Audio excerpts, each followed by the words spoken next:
सभी विद्यार्थियों का स्वागत है आपके अपने YouTube चैनल में। आज हम संधि की शॉर्ट ट्रिक लेके आए हैं। बहुत सारे बच्चों का ये प्रश्न होता था कि हम संधि कैसे पहचानें, तो आप 1 सेकंड में जो है संधि पहचानना सीख जाएंगे। और अभी इस क्लास में हम जो है स्वर संधि को कैसे पहचानें, कौन सा उदाहरण स्वर संधि का है और कौन सा उदाहरण स्वर संधि का नहीं है, इसकी जानकारी हम लेंगे और तुरंत जो है प्रश्न को हल करना सीख लेंगे। तुरंत हम जो उत्तर निकालना सीख लेंगे। तो देखते हैं शॉर्ट ट्रिक के द्वारा संधि की पहचान, जिसमें स्वर संधि की पहचान हम कैसे करेंगे। देखिए, आपको ये तो जानकारी होगी कि स्वर संधि के 5 भेद हैं। स्वर संधि के कितने भेद हैं? 5 हैं। दीर्घ, गुण, वृद्धि, यण और अयादि, ये 5 भेद जो है स्वर संधि के हैं। 5 भेद स्वर संधि के हैं, जिसमें अब दीर्घ संधि के को पहचानना है। अपने कौन सी संधि को पहचानना? दीर्घ संधि को।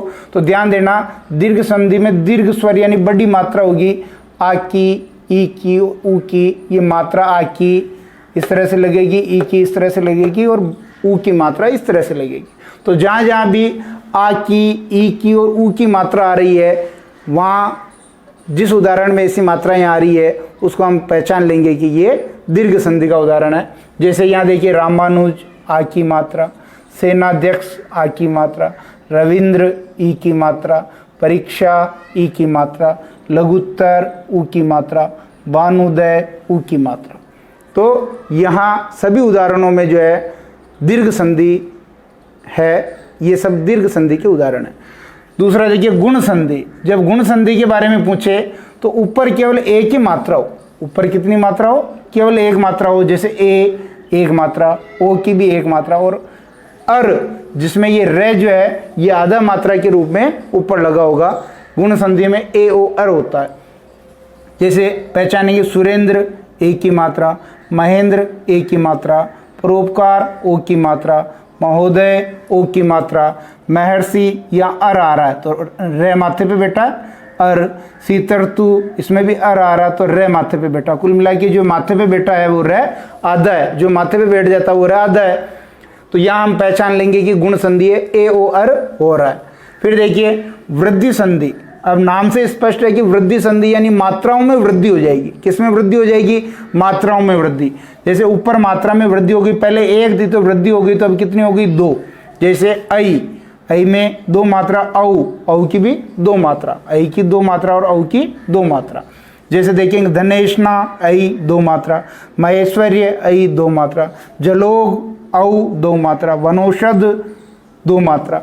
तो जहाँ एक मात्रा ऊपर डबल आए, चाहे 2 मात्रा आए, यानी ऐ की मात्रा आए चाहे औ की मात्रा आए, वो आपके दीर्घ स्वर संधि का उदाहरण हो जाएगा। यण संधि में देखिए, बहुत इंपॉर्टेंट है और इससे बहुत सारे प्रश्न पूछते हैं। यण संधि, ये रे ले वे के पहले आधा अक्षर आना चाहिए। जिसमें ये ले जो है हिंदी में नहीं बनता है, ले की संधि हिंदी में नहीं बनती है। इसका मतलब ये के पहले आधा अक्षर आए, रे के पहले आधा अक्षर आए और वे के पहले आधा अक्षर आए, ऐसी संधि अपनी यण संधि होगी। जैसे गत्यवरोध, ये है, ये के पहले आधा अक्षर आ रहा है। व्यायाम, ये के पहले आधा अक्षर। पित्राज्ञा, यहाँ त्रय में जो देखिए तय और रे, तो यहाँ रे के पहले भी आधा अक्षर आ रहा है। फिर मात्रोन्नति, तो ये भी त्रय में क्या टुकड़ा होगा इसका? तय और रे, तो रे के पहले भी आधा अक्षर। तनवंगी, वह के पहले आधा अक्षर। अन्वेषक, वह के पहले आधा अक्षर। तो जहाँ जहाँ भी आधा अक्षर आए वहाँ जो आपकी यण संधि हो जाएगी। किसके पहले? ये रे और वह के पहले आधा अक्षर आना चाहिए। फिर देखिए, अयादि संधि। अयादि संधि में ए, आय, औ, आव आदि हो जाता है। देखो, अयादि खुद कह रहा है कि ए आदि हो जाता है। ए आदि का मतलब ए, आय और औ आव हो जाता है। तो ए का देखिए, नयन ए, नायक आय, भवन औ, भावन आव। तो ये इस प्रकार जो है ए और आय के उदाहरण है। तो यहाँ इसके पहचानने की ट्रिक देख लेते हैं। सामान्यतः बिना मात्रा का 3 वर्णों का शब्द होगा, यानी नयन में कोई मात्रा नहीं है। नायक, भवन, भावक, ये सिंपल शब्द हैं, यानी न तो कोई इनके ऊपर मात्रा लग रही है न नीचे मात्रा लग रही है। लेकिन दूसरा जो कंडीशन है, दूसरी जो स्थिति है, ए आई ओ औ, ये जो मात्राएं हैं ए आई ओ औ, ये मात्राएं नहीं आएगी। ये बहुत मोस्ट इंपॉर्टेंट चीज़ अपने को ध्यान रखनी है कि ए की मात्रा यानी एक, आई की मात्रा दो, ओ की मात्रा ऊपर एक और औ की मात्रा दो, ये मात्राएं अयादी संधि में नहीं आएगी। और तीसरी कंडीशन ये है कि कभी कभी ई और ई, ऊ और ऊ की मात्रा भी आ सकती है, जैसे नाविक ई, भावुक ऊ, गायिका ई, गवीस ई। तो इस प्रकार जो है ये अयादी संधि को पहचानने का तरीका है। वापस देख लेते हैं। दीर्घ में दीर्घ स्वर होगा ए, ई, ऊ, वहां से अपने को पहचानना है। गुण में ए ओ अर होगा, ए की मात्रा, ओ की मात्रा और अर र ऊपर माथे पे आधा यानी एक सिंगल मात्रा होगी। और वृद्धि में दो मात्रा होगी, डबल मात्रा हो जाएगी। फिर यण में ये र ल व के आगे जो आधा अक्षर आएगा वहां पर आपको ध्यान रखना कि ल की संधि हिंदी में नहीं बनती है। और उसके बाद अयादी ए, आय, औ, आव आदि हो जाता। सामान्यतः 3 वर्ण का ही शब्द होगा और न तो ऊपर मात्रा आएगी न नीचे मात्रा आएगी। और ये 4 मात्राएं तो कभी नहीं आएगी, ए, आई, ओ, औ, ये मात्राएं तो कभी नहीं आएगी अयादी में। लेकिन कभी कभी ई और ऊ की मात्रा वाले शब्द भी बन सकते हैं, नाविक, भावुक, गायिका और गवीस। इस प्रकार स्वर संधि के 5 भेदों को हम 1 सेकंड से भी कम समय में हम पहचान सकते हैं।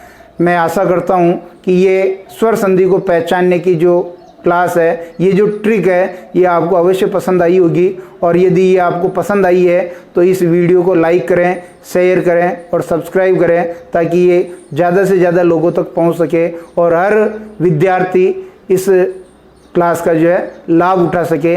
धन्यवाद।